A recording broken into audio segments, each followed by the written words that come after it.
What's up, guys? What is happening? Hope you guys are doing well.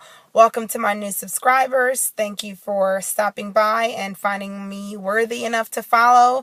I hope that my videos are helpful to you and that, you succeed in whatever your endeavors are. So today's one of my late days, so I'm just here kind of, trying to communicate with you guys a little bit. But today I wanted to talk about how to prepare for your clinical rotation. I know a lot of people that follow me some of you are in school, and some of you are probably already on your clinical rotations, or your first, second, or third, who knows.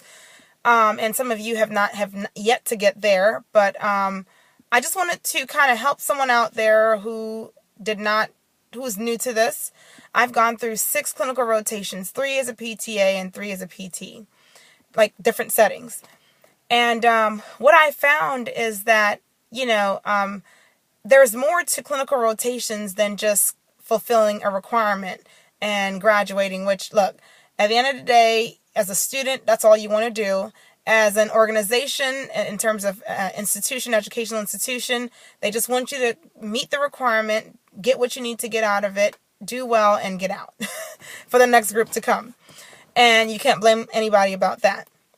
Now, there's more, like I said, to just passing your clinical rotations and moving on, because these rotations will give you an insight on what life will be like in your career as whatever you choose, whether you're doing nursing or physical therapy or whatever it is. But I can speak for physical therapy, at least, since I have that experience. And a lot of students, I feel, some of you might interview your employers or your clinical rotation, your CIs and things like that. Some of you might go to big, huge organization where you can't really give too much feedback because there are systems in place.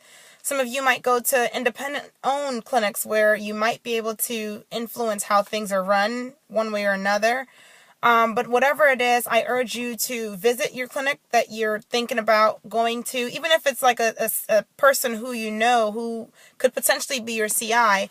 It's good to still visit, interview them, ask questions such as, what types of patients you see, what is the caseload like, what's the schedule like, what is going to be the expectation of you as a student, and just kind of, stay around, especially during lunch, to observe what the culture of the organization is like, because once you get out, I found through my many different, experiences that, yes, there are many factors to turnover.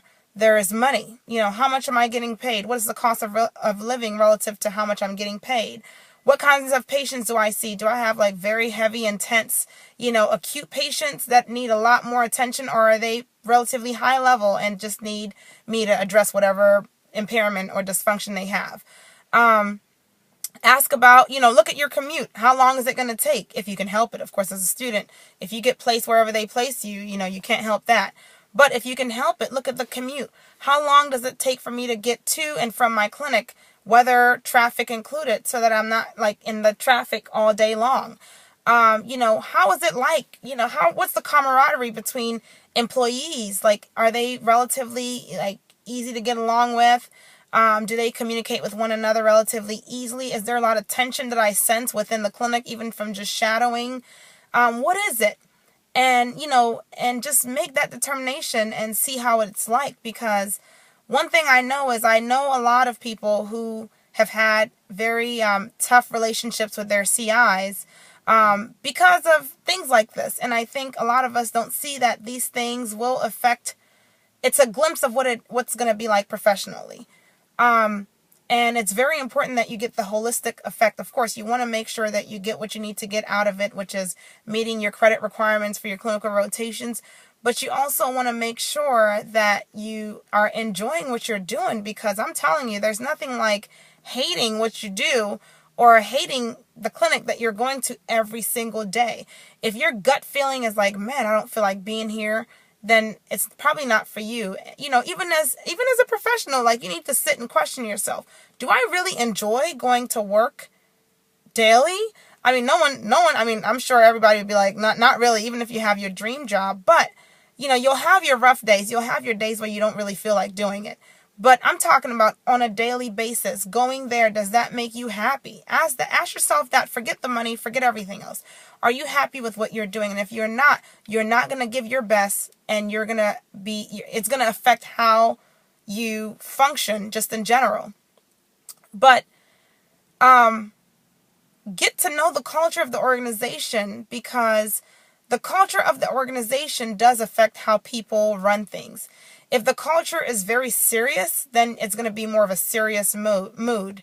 If the culture is very open, you're going to see more openness in terms of supervisors to employees and vice versa in terms of how they communicate.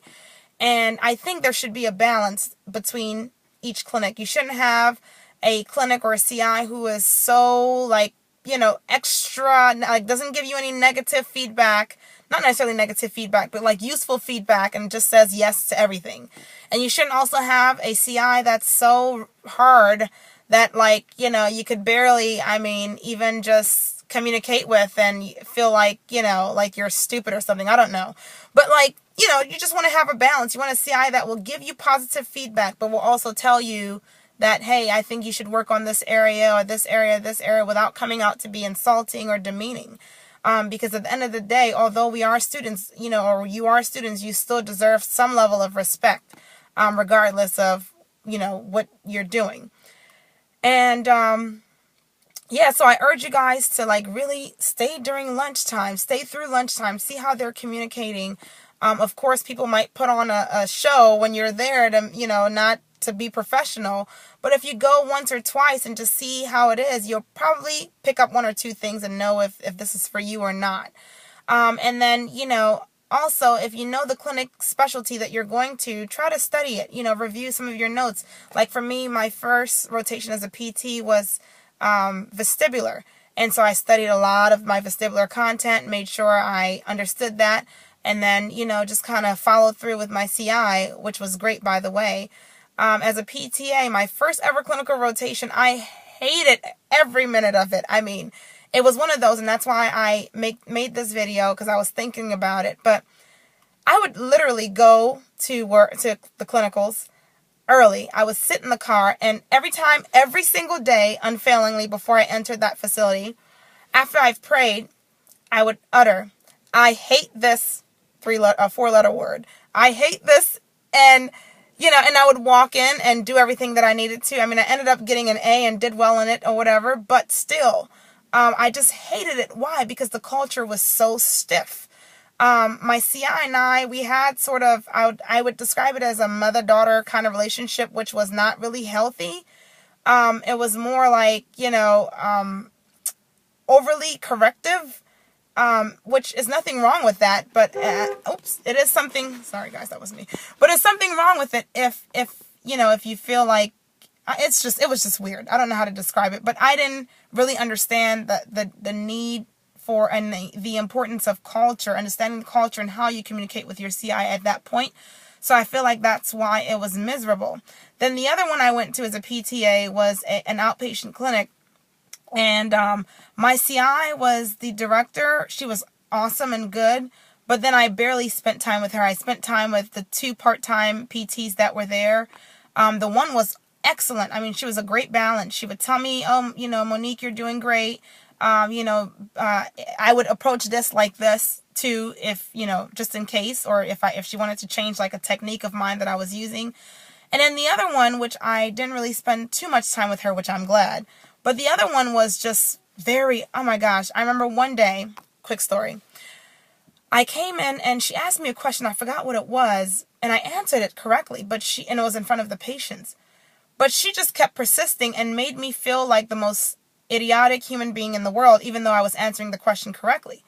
So I ran to the back of the clinic, and I actually cried, because when I'm upset, that's what I do. I cry. And embarrassed. I was embarrassed too in front of a patient that I'm seeing.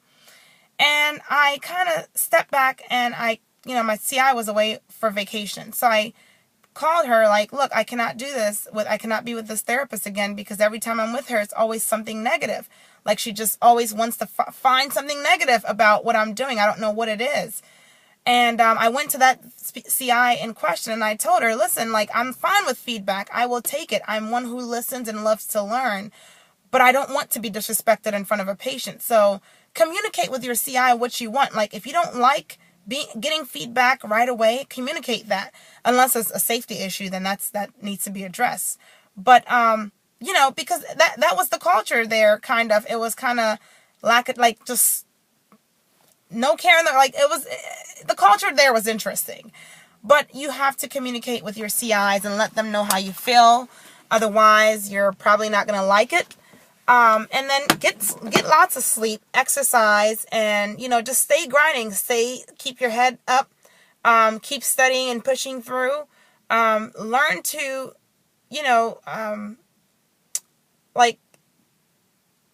I don't know how to express it, but kind of learn to encourage yourself, right? If you're having a rough day, which we all will at some point, just encourage yourself through it. Because I know as a student, it really sucks sometimes when you want to impress, but it doesn't go as planned. But it is what it is. That's why you're a student, and that's why you're learning. But I hope this helps some of you guys out there. And anyways, guys, I gotta get to work, and y'all have a fantastic day. Talk to you later. Bye.